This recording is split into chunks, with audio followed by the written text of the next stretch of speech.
of the 5th edition. Join our various gaming groups as we play the 5th edition of Dungeons & Dragons. And maybe just hang out and chat about gaming in general. Sit back and enjoy the show.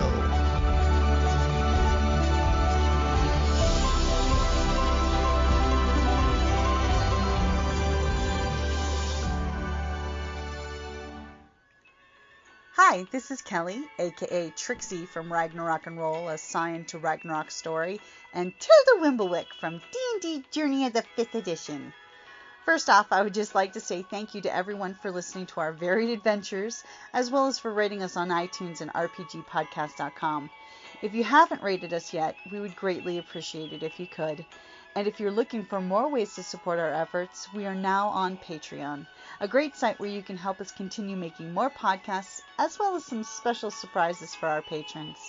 If you can, please look us up at www.patreon.com/cppn. Every little bit helps. And again, thank you for listening. Hey guys, Jim and Kelly here. Hello.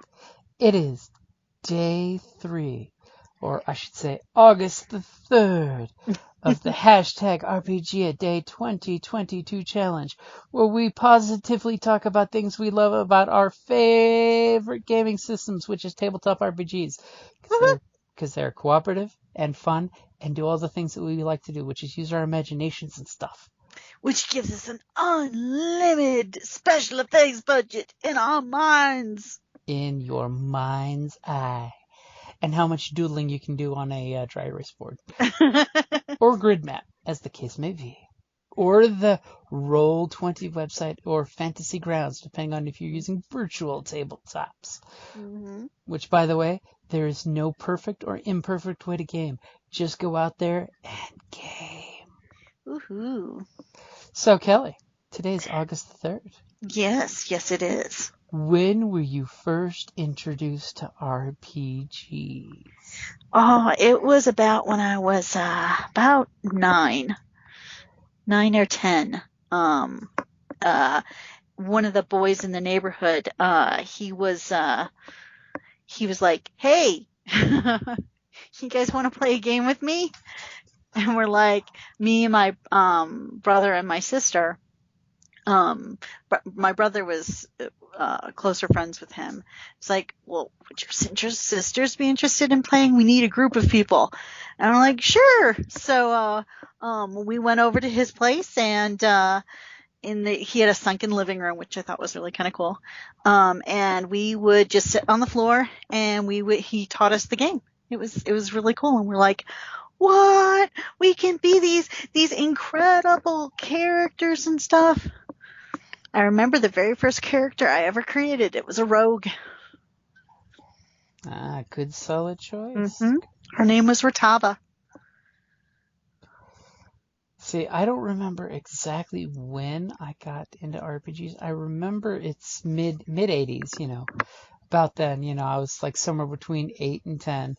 But my cousin Leland had some high school friends come over, and they were playing D&D. And he totally got wrangled into the, can your cousin play? Because it was summer, and I got bounced around with all the extended family usually then, because that's what I loved about summer. And I recall I asked for what was the easiest to play, and of course I was given a fighter, which is great, because, every action movie ever has some kind of rendition of the fighter. So it's super easy to, key in on the guy who I was playing was basically a prince, Here this prince fighter was, who was not the best person, but a fighter, and good with what he did. So I just knew, go in there and hit it with a sharp end. Didn't have a huge grasp of what I was doing, but I knew that the dice were super cool because it was the old-fashioned polyhedron that were all super dried-out plastic and really cheapy. Yeah, but it was really cool because the first time you get exposed to them, it's like the only dice you ever saw were just the standard 6-sided dice, that would be with games, like board games and stuff.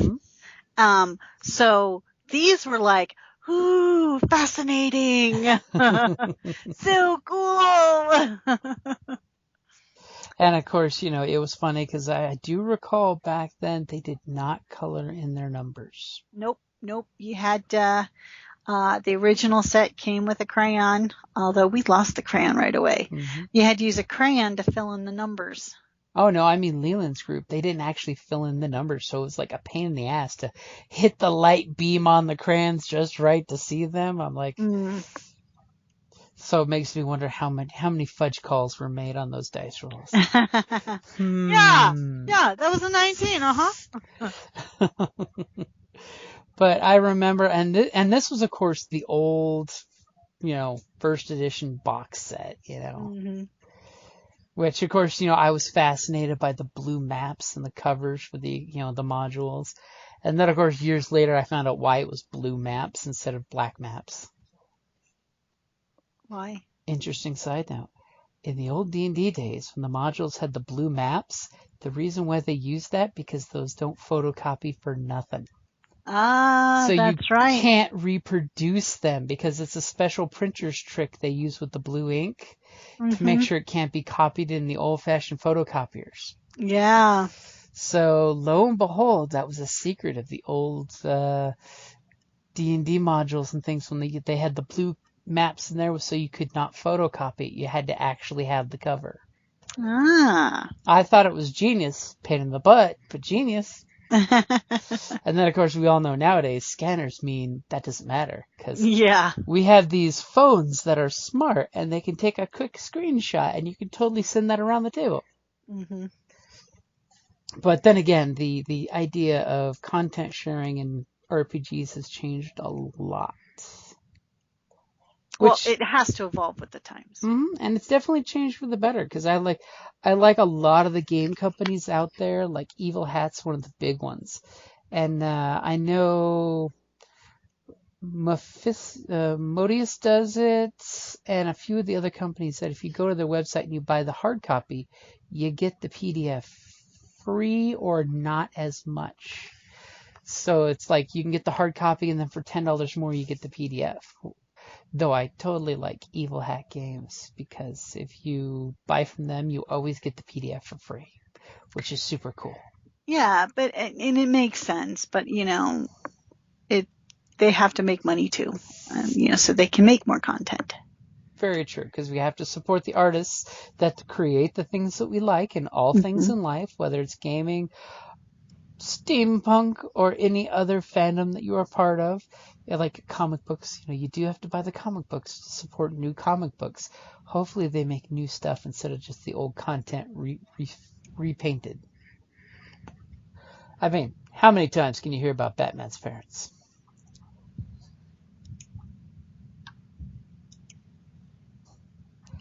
So basically what we're saying is we played D&D a long, long time ago, huh? I'm sorry, what? I said basically a long time ago. We started playing D&D a long, long time ago. Yes. Are you playing World of Warcraft right now? No. You seem distracted. Sorry, I got a ping. I don't know what that means, but okay. A message. Oh. Okay, guys, we will definitely say that's a good place to wrap it up there. Find a friend who doesn't roleplay and at least offer to throw a game for them so they can learn to roleplay and say that was when they first learned to play role-playing games. Just saying. Be the person who helps people learn about RPGs. Get them addicted. Well, I wouldn't say it that way, but yeah, I totally share the pain. It's not the pain, it's the glory. And parents, get your kids involved in RPGs or wargaming, and they'll never have money for drug problems. Or moving out of your basement. Alrighty, guys, have a great night, and we will be back tomorrow with Day 4. Thank you for listening to D&D Journey of the 5th Edition, a member of the Creative Play and Podcast Network. Please follow us on Patreon at patreon.com/CPPN to never miss a show or stream.